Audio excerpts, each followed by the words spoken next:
Good morning, everyone. Welcome to the YouTube channel of Lucky Institute of Professional Studies. आज हम BSc third year के paper first animal physiology and biochemistry के topic blood composition and its function पर study करेंगे।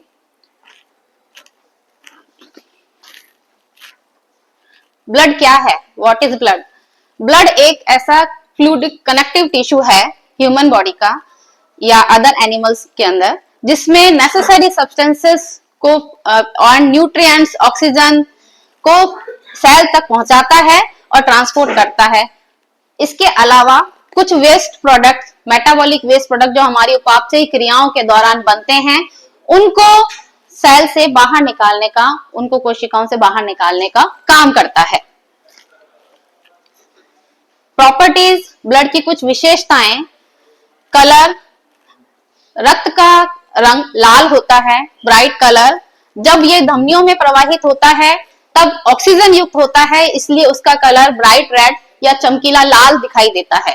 जबकि veins में या शिराओं में जब ये विदाउट ऑक्सीजन होता है तब इसके अंदर इसका कलर डार्क रेड दिखाई देता है। मास, टोटल बॉडी मास का 8% जो है पार्ट ब्लड का होता है। पीएच, यह है स्लाइटली एल्कलाइन, 7.35 से 7.45 तक इसका पीएच रहता है। टेस्ट, साल्टी, नमकीन इसका स्वाद रहता है। Temperature approximate 38 degree centigrade. Viscosity, यह वाटर से, पानी से हल्का भारी होता है, 3 या 4 गुना भारी होता है। वॉल्यूम, टोटल बॉडी का 5 से 6 लीटर जो है आयतन ब्लड का होता है। कंपोजिशन, ब्लड के संगठन में कुछ कोशिकीय भाग तथा कुछ तरल भाग या अकोशिकीय भाग होता है। कोशिकीय भाग में आरबीसीज, डब्ल्यूबीसीज तथा प्लेटलेट्स इंक्लूडेड होते हैं, तथा अकोशिकीय भाग में प्लाज्मा।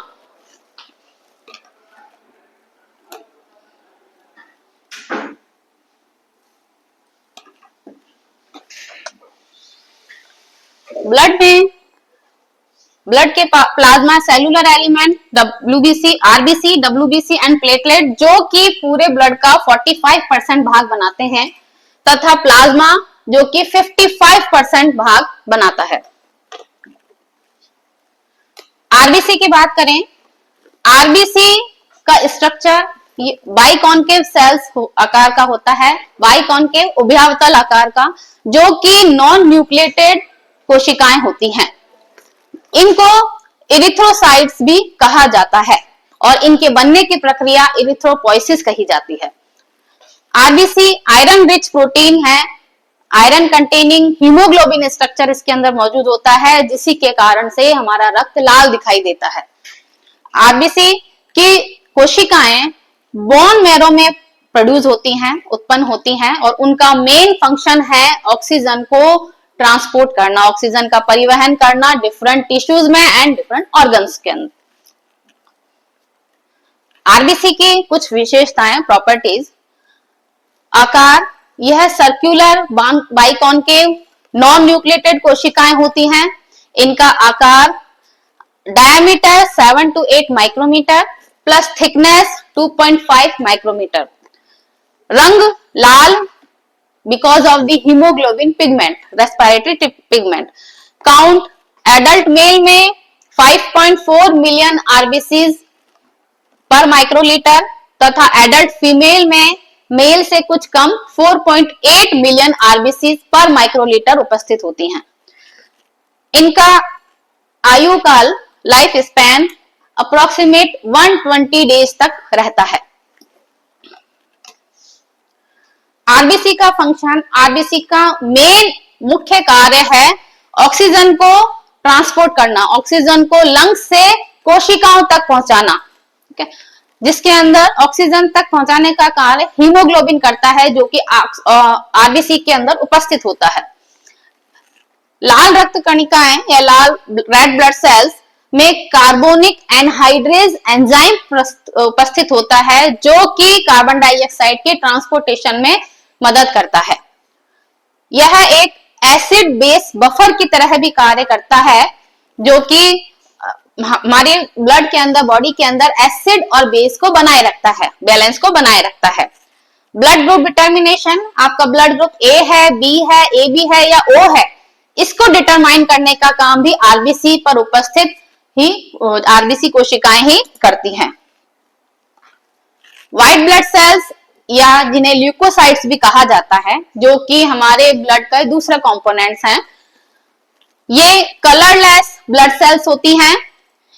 ये हीमोग्लोबिन क्योंकि इनके अंदर एब्सेंट का होता है, इसलिए यह कलरलेस होती हैं, लेकिन ये एक इंपॉर्टेंट रोल प्ले करती हैं हमारी बॉडी के अंदर कि ये हमारी बॉडी की इम्यूनिटी तथा डिफेंस सिस्टम को बनाए रखती हैं।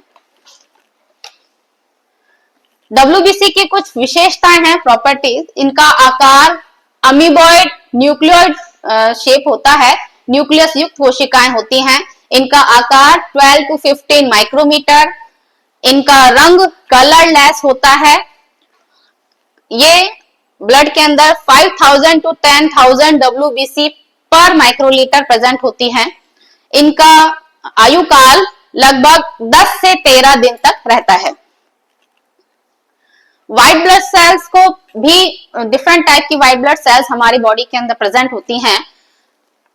कुछ ग्रेन्युलोसाइट और सेकंड ए ग्रेन्युलोसाइट। ग्रेन्युलोसाइट जिन कोशिकाओं में कणिकाएं उपस्थित होती हैं वो कणिकीय कोशिकाएं या ग्रेन्युलोसाइट कहलाती हैं, तथा कुछ कोशिकाएं जो ए ग्रेन्युलोसाइट या अकणिकीय कोशिकाएं होती हैं। ग्रेन्युलोसाइट सेल्स 3 टाइप की होती हैं, जिनको हम उनके अभिरंजन के आधार पर डिवाइड करते हैं। फर्स्ट है neutrophil, eosinophil and basophil. Neutrophil जो कि न्यूट्रल डाई से अभिरंजित होती हैं। इओसिनोफिल जो कि इओसिन द्वारा या एसिडिक डाई द्वारा अभिरंजित होती हैं। बेसोफिल जो कि बेसिक डाई द्वारा अभिरंजित होती हैं। ए ग्रेन्युलोसाइट अगेन 2 टाइप की हैं, लिम्फोसाइट्स एंड मोनोसाइट्स। लिम्फोसाइट्स जो हैं वो इम्यून रेस्पॉन्स प्रोड्यूस करती हैं, जबकि मोनोसाइट वो बैक्टीरिया, फंजाई या वायरसेस से लड़ने में हमारी मदद करती हैं। लिम्फोसाइट्स अगेन 3 टाइप की होती हैं, B lymphocyte, T lymphocytes and natural killer cells. Granular WBC वो जो 3 टाइप की हैं, उनके कुछ फीचर्स एंड फंक्शंस यहां दिखाए गए हैं। न्यूट्रोफिल जो कि जिसका स्ट्रक्चर यहां दर्शाया गया है, संरचना जिसके स्ट्रक्चर में न्यूक्लियस प्रेजेंट है 3 या 4 लोब्स के साथ में, जिसको हम जब अभिरंजित करते हैं तो वो न्यूट्रल डाई द्वारा अभिरंजित होती हैं, जैसे कि हेमाटोक्सिलिन द्वारा। इनका मुख्य कार्य है बैक्टीरिया को डिस्ट्रॉय करना, और यह क्रिया फैगोसाइटोसिस मैकेनिज्म द्वारा संपन्न की जाती है। इनका उत्पत्ति का स्थान है बोन मैरो। एसिडोफिल जो कि 2 लोब से युक्त, 2 न्यूक्लियस लोब से युक्त संरचना है। एसिडिक डाई इओसिन द्वारा यह स्टेन की जाती है, तथा यह हिस्टामिन जबकि एलर्जिक रिएक्शंस में इंपॉर्टेंट रोल प्ले करती है। इनका उत्पत्ति स्थान भी बोन मैरो ही है। बेसोफिल जिसके अंदर इनडिस्टिंक्ट लोब होती हैं, डिफरेंट लोब्स प्रेजेंट होती है, तथा यह बेसिक डाई जैसे मिथाइलिन ब्लू द्वारा अभिरंजित की जाती है। ठीक, यह हिपेरिन या हिस्टामिन को उत्पन्न करती हैं, लिबरेट करती हैं, जो कि एलर्जिक रिएक्शन में इंफ्लेमेटरी रेस्पॉन्स प्रदान करते हैं। इनका उत्पत्ति स्थान भी बोन मैरो ही है। एग्रेन्युलर डब्ल्यूबीसी जो कि लिम्फोसाइट एंड मोनोसाइट 2 प्रकार की है। लिम्फोसाइट्स इस सबसे स्मॉलेस्ट डब्ल्यूबीसी है। इसका न्यूक्लियस बड़ा होता है और साइटोप्लाज्म कम मात्रा में होता है। ये एंटीबॉडीज प्रोड्यूस करती हैं। इनका उत्पत्ति स्थान बोन मैरो या स्प्लीन में है। मोनोसाइट सबसे बड़ी लार्जेस्ट डब्ल्यूबीसी है, जो कि इसका न्यूक्लियस किडनी शेप होता है। ये माइक्रो ऑर्गेनिज्म को डिस्ट्रॉय करने का, इंजेस्ट करने का कार्य करती हैं, तथा बोन मैरो में उत्पन्न होती हैं। नेक्स्ट 3rd टाइप की जो है ब्लड सेल्स हैं प्लेटलेट्स। प्लेटलेट्स जो कि बोन मैरो की में उत्पन्न होती हैं तथा वहां की फ्रेगमेंटेड सेल्स हैं, ये इनका शेप है बाई कॉन्वेक्स आकार का सर्कुलर स्ट्रक्चर होता है और ये अन्यूक्लिएटेड नॉन न्यूक्लिएटेड कोशिकाएं हैं, अकेंद्रकीय या नॉन न्यूक्लिएटेड कोशिकाएं हैं। इनका आकार 2 से 4 माइक्रोमीटर होता है तथा इनकी काउंटिंग, इनकी गणना 1,50,000 से 4 लाख प्लेटलेट्स पर माइक्रोलीटर ब्लड होती है। इनका लाइफ स्पैन, आयु काल 5 से 9 दिन तक रहता है तथा इनका मेन फंक्शन है, कार्य है ब्लड क्लॉटिंग। जब हमारे ब्लड निकलता है, कोई चोट लगती है, तब ब्लड जो निकलता है तो उसको रोकने का काम या उस पे थक्का बनाने का काम, क्लॉटिंग बनाने का काम ये ब्लड प्लेटलेट्स ही करती हैं। इसके अतिरिक्त कुछ और इंपॉर्टेंट फंक्शंस हैं हमारी प्लेटलेट्स के, जैसे वैसोकॉन्स्ट्रिक्शन, ब्लड की धमनियों को सिकोड़ने का काम करता है। इसके अलावा टेम्परेरी प्लेटलेट्स या टेम्परेरी प्लग बनाता है, जब हमारे ब्लड निकलता है तो उस वक्त ब्लड को रोकने का काम करता है। प्रोकोगुलेंट्स जो सिक्रीट करता है, इस सेल्स में प्रोकोगुलेंट्स होते हैं जो कि ब्लड क्लॉटिंग के टाइम पे इंपॉर्टेंट रोल प्ले करते हैं, ब्लड क्लॉटिंग करने का या क्लॉट बनाने का काम करते हैं। इसके अलावा ये जो चोट युक्त स्थान है वहां पर बैक्टीरिया को डाइजेस्ट या डिस्ट्रॉय करने का काम करते हैं। इसके अलावा ये कुछ केमिकल्स सिक्रीट करते हैं जो कि न्यूट्रोफिल या मोनोसाइट को अट्रैक्ट करता है, जो कि इन्फ्लेमेशन साइट पर जाकर जो है इन्फ्लेमेटरी रेस्पॉन्स क्रिएट करते हैं। इसके अलावा ब्लड वेसल्स की लाइनिंग को मेंटेन करने का काम करने के लिए ये कुछ ग्रोथ फैक्टर्स भी रिलीज करता है। नेक्स्ट हमारे ब्लड का पार्ट प्लाज्मा।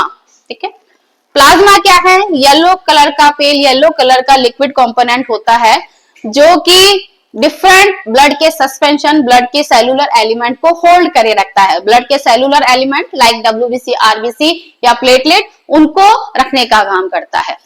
ये हमारे टोटल ब्लड का अप्रोक्सीमेट 55 to 60% पार्ट बनाता है, जिसके अंदर मैक्सिमम क्वांटिटी में वाटर प्रेजेंट होता है, अप्रोक्सीमेट 90 to 92%। इसके अलावा कुछ प्रोटीन के मॉलिक्यूल और कुछ inorganic, organic salt molecule present होते हैं। प्रोटीन के मॉलिक्यूल्स में importantly serum albumin, serum globulin, heparin and fibrinogen, prothrombin, ये सब प्रेजेंट होते हैं जो कि क्लॉटिंग के अंदर इंपॉर्टेंट रोल प्ले करते हैं। इन सबको हम कोगुलेटिंग फैक्टर्स भी कहते हैं। इसके अलावा जो अदर न्यूट्रिएंट्स इसके अंदर प्रेजेंट होते हैं वो है glucose, amino acid and glycerol. Inorganic constituent में NaCl, sodium bicarbonate, calcium, magnesium and potassium उपस्थित होते हैं। प्लाज्मा के कुछ इंपॉर्टेंट फंक्शंस में, इसके प्लाज्मा के अंदर जो हमारे मैक्सिमम क्वांटिटी में वाटर है, वाटर का मेन रोल होता है कि एब्जॉर्ब्स का काम करता है, ट्रांसपोर्ट का काम करता है और हीट को रिलीज करने का काम करता है। वाटर को ज्यादा क्वांटिटी में है तो ये सर्कुलेट करता है और सर्कुलेट करके एसिड बेस बैलेंस को और हमारी बॉडी के हीट को मेंटेन करने का काम करता है। एल्ब्यूमिन ये ऑस्मोटिक बैलेंस बनाने का कार्य करता है। ग्लोब्यूलिन हमारी बॉडी की डिफेंस मैकेनिज्म में इंपॉर्टेंट रोल प्ले करते हैं। फाइब्रिनोजन जो कि ब्लड क्लॉटिंग के टाइम पे चोट वाले स्थान पर क्लॉट बनाने का कार्य करते हैं। इसके अतिरिक्त इलेक्ट्रोलाइटिक आयंस जो कि पीएच बैलेंस बनाने का काम कर रहे हैं। अब इंपॉर्टेंट लास्ट ब्लड के कुछ इंपॉर्टेंट फंक्शंस। सबसे इंपॉर्टेंट फंक्शन है न्यूट्रिएंट्स को ट्रांसपोर्ट करना। ब्लड पूरी बॉडी के अंदर फ्लो होता है, हर सेल्स तक जाता है, तो जो भी न्यूट्रिएंट हम अपने भोजन से प्राप्त करते हैं उनको एब्जॉर्ब करके वो न्यूट्रिएंट एब्जॉर्ब होकर के ब्लड के थ्रू हर कोशिकाओं तक, हर ऑर्गन तक पहुंचते हैं। गैसियस ट्रांसपोर्ट, ऑक्सीजन को ट्रांसपोर्ट करना, आरबीसी हमारे ब्लड का जो कंपोनेंट आरबीसी है वो ऑक्सीजन को कैरी, हीमोग्लोबिन है वो ऑक्सीजन को कैरी करता है। ऑक्सीजन को कैरी करने के साथ साथ में ये ट्रांसपोर्ट करता है हर कोशिकाओं तक, और कोशिकाओं से जो मेटाबॉलिक वेस्ट प्रोडक्ट जो CO2 कार्बन डाइऑक्साइड बनती है उनको बाहर ट्रांसपोर्ट करने का काम करता है। इसके अतिरिक्त गैसियस ट्रांसपोर्ट के अतिरिक्त एंटीबॉडीज, एंजाइम्स एंड हार्मोन्स के ट्रांसपोर्टेशन का काम भी करता है। एंटीबॉडीज, एंजाइम या हार्मोन ब्लड में डिसॉल्व होकर के हर ऑर्गन तक पहुंचते हैं। इसके अलावा जो WBC है ब्लड में, वो एक डिफेंस मैकेनिज्म या डिजीज के लिए एक प्रोटेक्शन का काम करती है, हमारी इम्यूनिटी बढ़ाने का कार्य करती है। हीलिंग ऑफ वाउंड, जो ब्लड में प्लेटलेट फैक्टर्स हैं वो चोट वाले भाग पर क्लॉटिंग बनाने का कार्य करते हैं। इसके अतिरिक्त control of body temperature, blood पूरी बॉडी में फ्लो होता है तो ब्लड जो हमारी मेटाबॉलिक उपापचयी क्रियाएं होती हैं उनसे बॉडी में हीट प्रोड्यूस होती है, और उस हीट को बैलेंस बनाने का काम या मेंटेन करने का काम या कम करने का काम हमारा ब्लड ही करता है। ट्रांसपोर्ट ऑफ एक्सक्रीटरी प्रोडक्ट्स, जो कि उपापचयी क्रियाओं से जो भी एक्सक्रीटरी प्रोडक्ट या अनुपयुक्त पदार्थ बनते हैं वो हमारी ब्लड के थ्रू एक्सक्रीटरी सिस्टम तक पहुंचते हैं। And last important function, clotting of blood, चोट वाले भाग पर रक्त में उपस्थित प्लेटलेट्स ही ब्लड क्लॉट बनाने का कार्य करता है। तो ब्लड के ये इंपॉर्टेंट कार्य हैं जो ब्लड में उपस्थित कुछ न्यूक्लिएटेड सेल्स या एन्यूक्लिएटेड पार्ट या कणिकीय या अकणिकीय भाग, ये सब क्रियाएं करते हैं। Thank you.